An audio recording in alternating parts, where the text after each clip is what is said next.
ਜ਼ੁਲਮ ਸਿਤਮ ਦੇ ਵੇਖੇ ਹਾਲ ਪਹਿਲੇ, ਦਿਲ ਫੰਗਾਰ ਸਨ ਗਮਾਂ ਦੇ ਨਾਲ ਪਹਿਲੇ।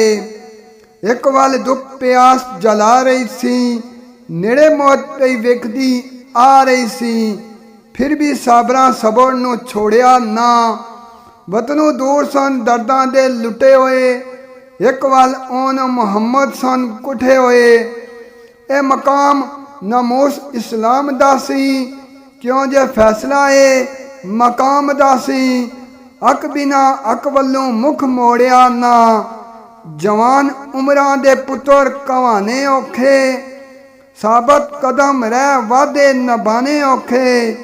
ਮੁਸਾਫਰ ਸਨ ਲੁੱਟੇ ਰਾਹੀਲ ਵਾਲੇ, ਸਾਫ ਗੋ ਸੱਚੀ ਦਲੀਲ ਵਾਲੇ। ਕਿਸੇ ਕੁਵਤ ਨਹੀਂ ਹੱਕ ਥੀ ओढ़िया ना, किसे मुसव्वर ने खिंची तस्वीर ऐसी। कर सकिया ना पेश नज़ीर ऐसी। बैवें चढ़े सर नोक शमसामी उत्ते, अरफ आए ना अनवर इस्लामी उत्ते। बुत कुफर इन किसे ने तोड़िया ना। सुन के आल खामोश बेदीन रह गए, गोया गूंगे ते बहरे लाइन रह गए। किसे दर्द ना कीता मजलूम दाए, शिर हवार उस असगर मासूम दाए।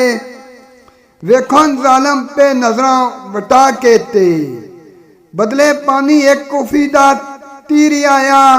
बन के मौत फजावां नू चीर आया। गले असगर नू गुजरिया पार करके, दिल हुसैन दा सख्त फंगार करके।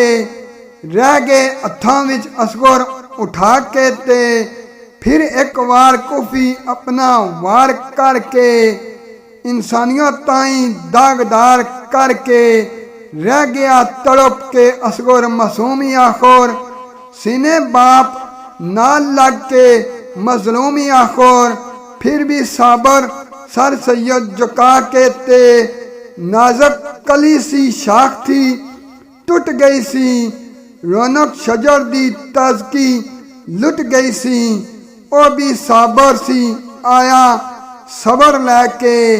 अनवर लाशा ओ लखते जिगर लैके, मुड़ गया हेमे वाल सीने नाल लाके।